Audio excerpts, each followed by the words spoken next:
Praise the lord. ప్రభు అయిన యేసుక్రీస్తు నామములో ఈ కార్యక్రమాలు వీక్షిస్తున్న మీ అందరికీ హృదయపూర్వకమైన వందనాలు తెలియజేస్తున్నాం. పరిశుద్ధ గ్రంథమైన బైబిల్లో యోహాను సువార్త 15వ అధ్యాయము 7వ వచనాన్ని చదువుతున్నాం. నా యందు మీరును మీ యందు నా మాటలను నిలిచిన ఎడల మీకేది ఇష్టమో అడుగుడి, అది మీకు అనుగ్రహింపబడును. చాలు. ఈ వాక్యములో ఏది మీకు ఇష్టమో అది మీకు అనుగ్రహించబడుతుంది. వాక్యం ఈరోజు ప్రభు ప్రతి విషయములో బహుగా ఫలింప చేయటానికే ఆయన ఈ లోకమునకు వచ్చినని రాయబడి ఉన్నది. ఈరోజు మనకిష్టమైనవి అది మీకు అనుగ్రహించబడును. ఏది ఇష్టమైనది? యేసు ప్రభువారు చెబుతున్న మాట, మీరు ఆత్మ సంబంధముగా బహుగా ఫలించాలి అని చెబుతున్న మాటలు చూద్దాం. మత్తయి సువార్తలో 6వ అధ్యాయంలో 31, 32 వచనాల్లో మనం చదివితే, కాబట్టి ఏమి తిందుమో ఏమి తాగుదమో ఏమి ధరించుకుందుమని అని చింతింపకుడి, అన్యజనులు వీటిని విషయములో విచారిస్తారు. ఇవన్నీ మీకు కావాలనని మీ పరలోకపు తండ్రికి తెలియను. కాబట్టి మీరు ఆయన రాజ్యమును నీతిని మొదట వెతకండి, అప్పుడు ఇవన్నీ మీకు అనుగ్రహించబడతాయి. చాలు. ఈరోజు వాక్యములో ఇష్టమైనవి అది మీకు అనుగ్రహించబడి ఉన్నది. ఏది అనుగ్రహించబడుతుంది? మరి ఇవన్నీ కూడా మీ పరలోకపు తండ్రికి తెలుసు. మీ పరలోకపు తండ్రిని అవి మీకు కావాలని ప్రభువుకు తెలుసు. కాబట్టి ఆయన రాజ్యమును నీతిని మొదట వెతకండి, అప్పుడు ఇవన్నీ కూడా మీకు అనుగ్రహించబడతాయి. దేవుడు ఆత్మ సంబంధమైన విషయంలో మొదట ఇష్టమైనవి అడగండి అని అంటే, ఈ లోకములో కానివి, దేవునికి ఇష్టము లేనివి అడగటం కాదు. పరలోక సంబంధమైనటువంటి అనుభవాలలో మనం ఆత్మ సంబంధమైన మెలకువ కలిగి మొదట ఆయన నీతిని, ఆయన రాజ్యాన్ని వెతికితే ఇవన్నీ కూడా మీకు అనుగ్రహించబడునని వాక్యం చెప్తున్నమాట. ఇంకను మీరు గమనిస్తే మరొక వాక్యములో యోహాను రాశారు 16వ అధ్యాయంలో 24వ వచనాన్ని మనం చదువుతున్నాం. ఇదివరకు మీరేమి నా పేరట అడగలేదు, మీ సంతోషము పరిపూర్ణమగునట్లు అడుగుడి, మీకు దొరుకును.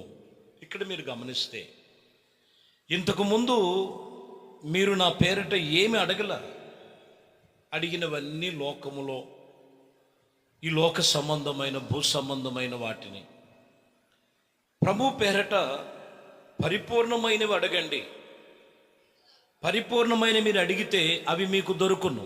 ఆత్మ సంబంధమైనటువంటి కృపతో దేవుడు వాక్యము సెలవిస్తున్నటువంటి ఈ మాటలు మీరు గమనించాలి. ప్రియమైన సహోదరి సహోదరులారా, ఈరోజు యేసుక్రీస్తుని మనం ఎలా అడుగుచున్నాము, ఏం అడుగుచున్నాం, ఏది నీకు అనుగ్రహించబడి ఉన్నదో వాక్యం ఇక్కడ మనకి తేటపరుస్తున్నటువంటి మాటలు మీరు బాగా బాహాటముగా గమనించాలి. అందుకనే పరిపూర్ణముగా అగుటకు మనము దేవుణ్ణి అడగాలి ఆత్మ సంబంధమైన విషయములో. ఎందుకంటే యాకోబు రాసినటువంటి మాటల్లో మనం గమనిస్తే, యాకోబు పత్రిక 4వ అధ్యాయము 3వ వచనములో మనం చదువుతున్నాం, మీరు అడుగునను మీ భోగేచ్ఛల నిమిత్తమే వినియోగించుటకే దురుద్దేశముతో అడుగుచుందరు, కానీ మీకేమీ దొరకట్లేదు. కనుక మీకేమీ దొరకట్లా. అడిగేవారు ఎలాగ అడుగుచున్నారంటే భోగేచ్ఛల వలనే. ఈ శరీర సంబంధమైన విషయములో, లోక సంబంధమైన విషయములో అడుగుచున్నారు. కానీ ఈ సమయంలో ప్రభు వలన మీకు అనుగ్రహించబడుతున్నవి అంటే దేవునికి ఇష్టమైనవి మీరు అడిగినట్లయితే అవి మీకు దొరుకును. అడిగే వారము పరిపూర్ణత కొరకు పరిపూర్ణమైనటువంటి దేవుని సన్నిధిలో మనం అడగవలసినటువంటి విషయాలను మనము గమనించాలి. ప్రియమైన దేవుని బిడ్డలారా, అదన్నీ కూడా మీకు దొరుకుతాయి.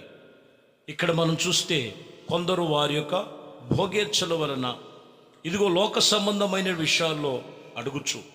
ఈరోజు మనం గమనించాలి, సర్వశక్తి కలిగిన దేవుని సన్నిధిలో ఆయనను మనము పొందుకోవాలి, ఆశీర్వదించబడాలి ఆత్మ సంబంధమైన విషయాల్లో అని మీరు గమనించినట్లయితే పరిపూర్ణమైనటువంటి విశ్వాసములోనూ ప్రేమ ఆత్మీయతలో అభిషేకముతో దేవునితో నిబంధన గలవారై మనం నడుచుకునే విషయంలో మీరు అడగవలెను జాగ్రత్తగా. యోహాను పత్రికలో 4వ అధ్యాయం 21-22 వచనాల్లో మనం చూస్తే, దేవుణ్ణి ప్రేమించువారు తన సహోదరుని కూడా ప్రేమింపవలెను. నేను ఆజ్ఞాపించినటువంటి ఆజ్ఞలను మనము ఆయన ఆజ్ఞలను పొంది ఉన్నాము, మనం జ్ఞాపకం చేసుకోవాలి. ఆయన ఆజ్ఞ ఏదనగా కుమారుడైన యేసుక్రీస్తు నామమును నమ్ముకొని ఆయన మనకు ఆజ్ఞాపించిన ప్రకారము ఒకరినొకరు ప్రేమించుకోవలెను. ఇది చెప్తున్న ఆజ్ఞ. దేవుడికి ఇష్టమైనది ఏంటంటే ఒకరికొకరు ప్రేమ కలిగి ఉండాలి. ఈరోజు దేశభావన ఎక్కువైపోయింది, బలహీనతలు ఎక్కువైపోయినాయి. కాబట్టి ఇష్టమైనవి మనం పొందుకోవట్లేదు. కనిపించే నీ సహోదరుని ప్రేమించలేని వాడు కనపడని దేవుడిని ప్రేమిస్తున్నావా?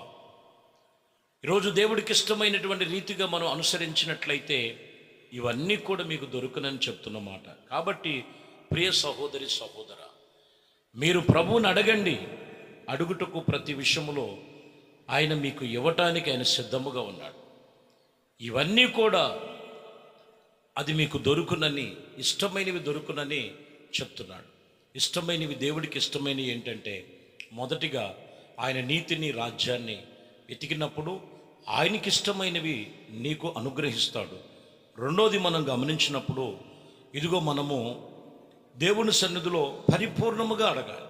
పరిపూర్ణముగా వేళల్లో బలహీనత పెట్టుకొని, వ్యతిరేకతలు పెట్టుకొని, నానా విధమైనటువంటి లోపములు పెట్టుకొని నేను ప్రభు సన్నిధిలో ప్రార్థన చేశాను, నాకు జవాబు కావాలి అని అంటే నువ్వు పరిపూర్ణమైన ఆత్మ సంబంధముగా వాక్యము చేత ఉపదేశముతో నువ్వు నడిపించబడుతున్నప్పుడు ఇవన్నీ కూడా మీకు దొరుకును.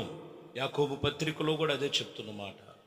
మీరు అడుగునివి భోగేచ్ఛల వలన అడుగుతున్నారు, అవి కేవలము దురుద్దేశముతో కూడినవి. కాబట్టి దేవుని ప్రేమ తెలుసుకొని సహోదర ప్రేమ కలిగి క్రీస్తు ప్రేమలో మనము అడగవలసిన ప్రతి ఒక్కటి ఆత్మ సంబంధముగా అడిగినట్లయితే అవన్నీ మనకు అనుగ్రహించబడునుగాక.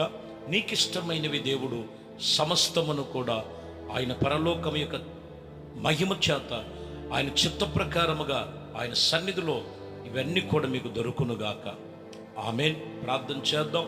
పరిశుద్ధుడా, ప్రేమ కలిగిన తండ్రి, ఈ ఉదయ కాలము ఇదిగోనైనా ప్రభా, మరి యోహాను రాసినటువంటి సువార్తలో ఇదిగో మీరు మీకు ఇష్టమైనవి అడగండి అని చెప్తున్నాను.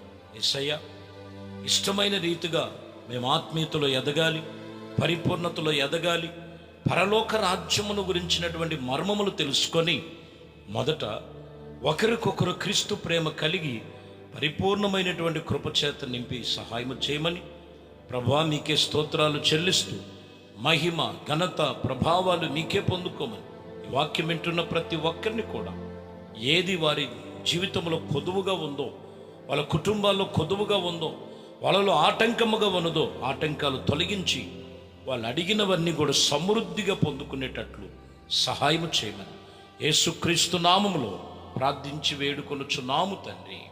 ఆమేన్. ప్రభు మిమ్మల్ని దీవించి ఆశీర్వదించునుగాక.